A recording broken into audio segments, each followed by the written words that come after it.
Coba bayangkan skenario kayak gini ya. Di satu sisi, Anda punya sebuah kapal perusak angkatan laut yang harganya miliaran dolar. Megah banget kan pastinya? Banget. Kapal ini tuh dilengkapi radar paling canggih di dunia, baja tebal, dan ratusan pelaut yang sangat terlatih. Tapi, di sisi lain, Anda punya sekelompok remaja yang duduk santai di daratan. Cuma pakai kacamata VR dan pegang controller kayak main game ya? Persis.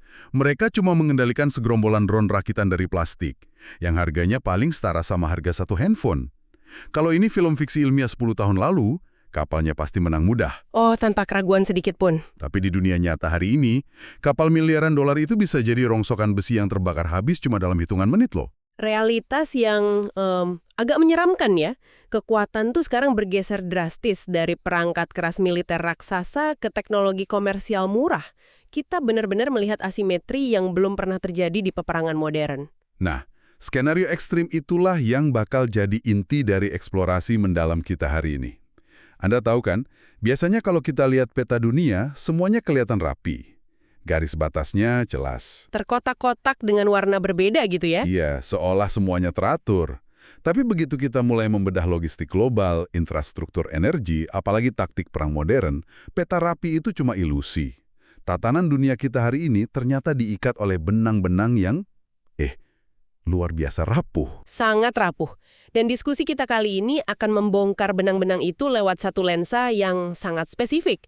Dan harus diakui, sangat kontroversial. Bener. Sumber utama kita hari ini adalah transkrip wawancara yang lumayan panjang dari kanal YouTube Glenn Dyson. Dia mewawancarai Stanislav Krapivnik. Buat konteks ya, Krapivnik ini mantan perwira Angkatan Darat Amerika Serikat yang lahir di Donbas. Dia sekarang udah meninggalkan Barat, balik ke Rusia, dan aktif banget menyuarakan narasi dari sisi sana. Tunggu dulu. Sebelum kita masuk lebih dalam, saya harus tegaskan satu hal yang sangat penting buat Anda yang mendengarkan. Materi yang kita bedah ini syarat banget dengan pandangan sayap kanan, sangat pro-Rusia. Dan jelas-jelas bermusuhan dengan narasi Barat. Tepat. Jadi kami di sini tidak memihak, tidak mendukung atau memvalidasi klaim-klaim Krapivnik ini. Peran kita murni sebagai analis, misi kita hari ini adalah membongkar anatomi argumen ekstrim tersebut. Karena memahami gimana cara pikir pihak lawan itu jalan pintas terbaik ya. Menutup mata dari opini yang berseberangan justru bikin kita buta sama realitas geopolitik yang lagi terjadi. Setuju. Oke, mari kita urai hal ini. Titik nyala pertama yang diangkat itu soal wilayah Baltik, khususnya Estonia dan Latvia. Selama ini kan kita anggap negara NATO itu cuma garis pertahanan pasif ya? Ya, tapi Krapivnik ini melempar klaim yang lumayan liar. Dia bilang negara-negara Baltik itu sekarang jadi basis peluncuran aktif buat nyerang Rusia secara langsung. Masa sih? Nyerang langsung gimana maksudnya? Dia ngasih detail yang spesifik soal gelombang serangan drone. Katanya ada sekitar 30-40 drone yang menghantam target di dalam Rusia. Termasuk cerobong pembangkit listrik di Estonia dan target lain di Latvia. Oh wow. Dan yang paling bikin panas, ada serangan di pangkalan udara Pskov. Itu di Rusia, tapi jaraknya cuma 47 km dari perbatasan Estonia. Wah, 47 km tuh deket banget loh. Secara logika, nggak masuk akal kalau drone sekecil itu diterbangkan jauh-jauh dari Ukraina, lewatin wilayah udara Belarusia yang dijaga ketat, terus tiba-tiba belok ke Pskov. Nah, itu dia poinnya. Krapivnik menyimpulkan drone itu pasti diluncurkan dari negara Baltik atau minimal lewat ruang udara mereka dengan izin diam-diam. Jadi dia ngasih dua pilihan buat pemerintah Baltik ya? Antara pertahanan udara mereka itu super nggak kompeten, atau mereka secara sadar ikut campur dalam perang ini. Gila juga tuduhannya. Tapi yang menarik, dia nggak cuma ngomongin taktik militer. Dia pakai semacam revisi sejarah yang tajam banget. Dia nyebut negara Baltik itu entitas buatan yang nggak punya legitimasi sebelum tahun 1917. Betul, dia narik sejarah jauh banget ke belakang. Mengklaim wilayah itu sebetulnya properti yang dibeli secara sah oleh Peter yang Agung dari Swedia. Jadi dia pakai konsep jual beli tanah zaman feodal gitu. Ini ibarat Anda mengklaim rumah tetangga Anda itu milik Anda, cuma karena kakek buyut Anda pernah beli tanah itu dari tuan tanah 3 abad yang lalu. Absurd kan? Tapi ini nunjukin seberapa dalam kebencian historis yang dia pakai. Dia juga bawa-bawa isu demografi kota Narva di Estonia. Ah ya, Narva, kota perbatasan itu kan? Iya, dia bilang 95% penduduk Narva itu etnis Rusia sejak abad pertengahan, tapi sama pemerintah sana yang dia sebut Rusofobia, penduduk ini diperlakukan kayak warga kelas 3. Konteks sedikit buat Anda ya. Pasca Soviet runtuh, banyak etnis Rusia di Baltik itu nggak dapat status warga negara penuh. Mereka pegang paspor abu-abu yang membatasi hak pilih mereka. Jadi Krapivnik pakai luka demografis ini untuk menjustifikasi agresi Rusia. Dan dia juga cerita soal taktik terorisme kecil-kecilan tapi konstan loh. Ada klaim penyelundupan dari Polandia. Oh, yang soal sepatu bot itu? Iya, bayangin. Penyelundup nyembunyiin 1,5 gram bahan peledak di dalam sol sepatu bot elektrik musim dingin, terus dikirim massal pakai truk. Argumennya, Rusia ini lagi menghadapi perang gesekan setiap hari di perbatasannya. Dia mengutip pepatah Rusia yang bikin merinding sih soal ini. Ivan lambat berdiri, tapi ketika dia berdiri, darah akan mengalir. Itu peringatan keras. Birokrasi Rusia mungkin kelihatan lambat merespons, tapi kalau kesabarannya habis, eskalasinya nggak main-main. Disinilah bagian yang sangat menarik dari argumennya. Eskalasi ini bakal bergeser dari Eropa Timur langsung ke urat nadi ekonomi global, yaitu infrastruktur energi. Kita harus ingat latar belakang Krapivnik di sini. Dia dulu direktur regional rantai pasok buat Halliburton di Eurasia. Dia yang ngawasin pembangunan kilang-kilang raksasa. Jadi kalau dia ngomongin kerentanan kilang minyak, dia tahu persis teknisnya dong. Soalnya banyak dari kita mikir, kalau kilang diledakkan, perbaikannya kayak di film aksi aja. Padamin apinya, las pipanya, besok jalan lagi. Kenyataannya sama sekali nggak kayak gitu. Kilang itu bukan mainan Lego yang suku cadangnya bisa dibeli di toko material. Krapivnik nyontohin soal tabung reaktor baja raksasa atau vessel yang jadi jantung kilang. Ukurannya seberapa besar tuh? Panjangnya bisa sampai 78 meter, hampir sebesar lapangan sepak bola. Ya ampun, barang segede itu pasti bukan produksi massal kan? Tentu nggak, semuanya custom build. Prosesnya aja butuh berbulan-bulan cuma buat nempa bajanya. Belum lagi pemotongan, perakitan, dan pengelasan yang super rumit. Terus harus dites pakai air juga ya katanya. Iya, pengujian hidrostatis. Tabung itu diisi ribuan galon air buat ngetes tekanannya. Terus dikeringin, dipindah ke lokasi proyek, dites lagi pakai air, dikeringin lagi. Siklus buat ganti satu vessel ini butuh waktu 7-8 bulan loh. 8 bulan cuma buat satu komponen. Berarti kalau misalnya fasilitas LNG di Qatar diserang, mereka bisa lumpuh total hampir setahun. Minimal setahun. Dan kalau infrastruktur bawah tanahnya ikut hancur, Krapivnik bilang butuh 1,5-2 tahun buat rekonstruksi. Itu pun kalau dunia lagi damai dan insinyurnya berani datang ke sana ya. Jadi apa artinya semua ini bagi Anda?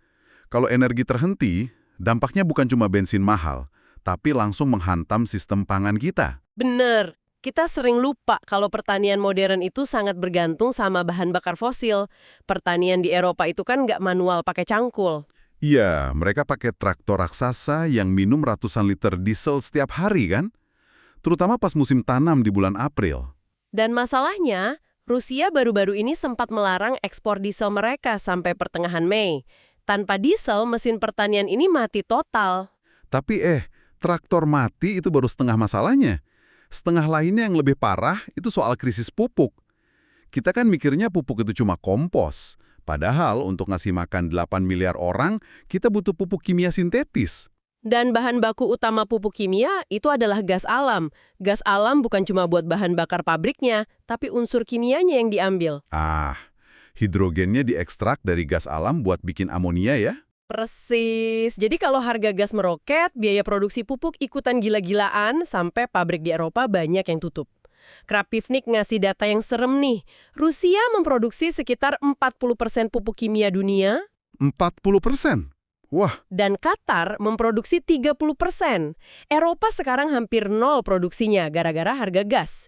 Bahkan Amerika Serikat yang rajin ngasih sanksi ke Rusia, diam-diam masih beli ratusan juta dolar pupuk dari mereka tahun lalu. Ironi geopolitik yang luar biasa.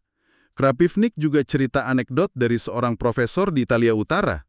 Katanya, keluarga kelas menengah ke bawah di sana mulai kehabisan uang di minggu keempat setiap bulannya. Uangnya habis cuma buat beli makanan pokok doang. Iya, itu kan indikator awal kelaparan sistemik. Kalau krisis pupuk ini berlanjut, Makanan bukan cuma mahal, tapi fisik barangnya emang nggak ada di rak supermarket.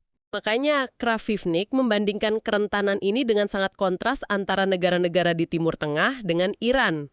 Oh, bagian ini menarik banget. Dia nyebut negara-negara teluk kayak Qatar itu rapuh banget ya. Dia malah nggak nganggap mereka sebagai negara beneran. Dia nyebut mereka korporasi yang dijalankan satu keluarga. 85-90% populasi di sana itu pekerja asing. Terus kelemahan paling fatalnya apa menurut dia? Air, negara-negara metropolis di tengah gurun ini nggak punya sumber air tawar alami. Mereka 100% bergantung sama pabrik desalinasi yang ngubah air laut jadi air tawar. Wow, masuk akal. Kalau pabrik penyulingan air itu kena rudal, negaranya bakal runtuh dalam hitungan hari. Nggak ada air, nggak ada kehidupan. Pekerja asing pasti langsung kabur berbondong-bondong. Dan kilang minyaknya juga butuh jutaan galon air buat pendinginan. Tanpa air, seluruh sektor energinya lumpuh. Dia membandingkan kerentanan ini dengan Iran, yang dia sebut sebagai benteng raksasa. Secara geografi beda jauh ya. Iran kan ukurannya 4 kali lipat Irak. Iya, dan isinya pegunungan berbatu yang luar biasa terjal. Populasinya 90 juta jiwa. Kravivnik bilang, mau menginvasi Iran lewat jalur darat itu kemustahilan logistik. Berbaris lewat celah gunung sempit buat disergap gitu ya. Nah, ini bawa kita ke kritik paling pedas dari Kravivnik.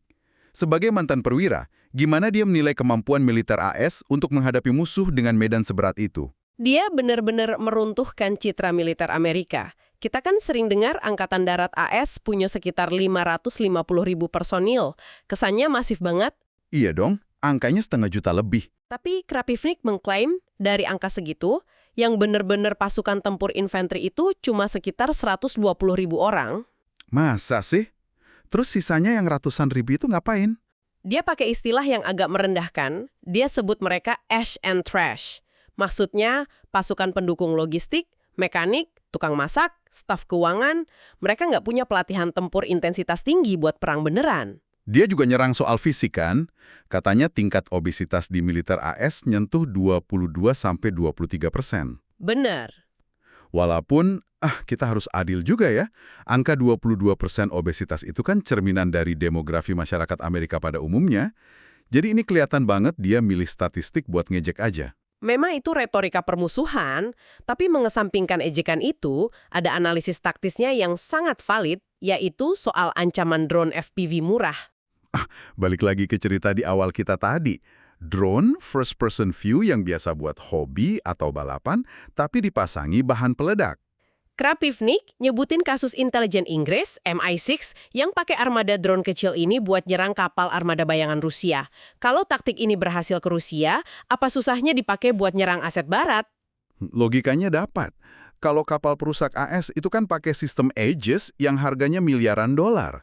Sistem ini jago banget ngelacak rudal balistik atau jet tempur dari jarak ratusan mil. Tapi sistem itu nggak didesain buat ngelacak 100 drone plastik ukuran kotak sepatu yang terbang senyap beberapa meter di atas ombak, terutama di perairan dangkal kayak Selat Hormuz. Betul. Komputer pertahanannya bakal kelebihan beban. 1 atau 2 drone pasti bakal lolos dan menghantam lambung kapal. Kapal miliaran dolar lumpuh seketika oleh teknologi mainan. Dan yang bikin makin miris, Kravivnik mengkritik kepemimpinan politik Barat yang menurutnya nggak paham realitas ini. Dia nyenggol era Donald Trump. Katanya, sesi briefing militer harian buat Trump itu cuma dibatasi 3 menit. 3 menit. Mana bisa bahas geopolitik serumit ini cuma dalam 3 menit? Makanya briefingnya dibikin kayak cuplikan film aksi. Cuma nunjukin video ledakan sukses, musuh hancur, selesai. Nggak ada analisis kerentanan logistik atau resiko jangka panjang. Semuanya cuma soal pemasaran politik. Analisis yang benar-benar gelak. Oke, mari kita sintesiskan semua yang dibuat Anda. Meskipun sumber materi kita hari ini penuh dengan bias anti-barat dan retorika keras, esensi analisisnya itu ngebongkar kerentanan tatanan dunia kita. Tatanan yang dibangun atas dasar efisiensi ekonomi, tapi melupakan ketahanan. Dari mulai kilang minyak, pasokan pupuk gas alam, sampai kapal perang yang nggak berdaya lawan drone murah. Dan itu meninggalkan satu pemikiran provokatif buat Anda renungkan. Kalau teknologi komersial kayak drone rakitan dan kacamata VR bisa melumpuhkan angkatan laut raksasa, dan kalau menghancurkan pabrik air aja bisa meruntuhkan negara super kaya, apakah kita sedang memasuki era di mana ukuran dan anggaran militer sebuah negara itu nggak lagi menentukan siapa yang memenangkan peperangan? pertanyaan yang harus dijawab oleh para pembuat kebijakan hari ini. Terima kasih Anda sudah menemani kami membedah materi yang kompleks ini. Semoga eksplorasi ini ngasih Anda perspektif baru, bahwa konflik global itu bukan sekedar garis di peta, tapi soal rantai pasok rapuh yang menopang hidup kita sehari-hari. Sampai jumpa di eksplorasi mendalam berikutnya.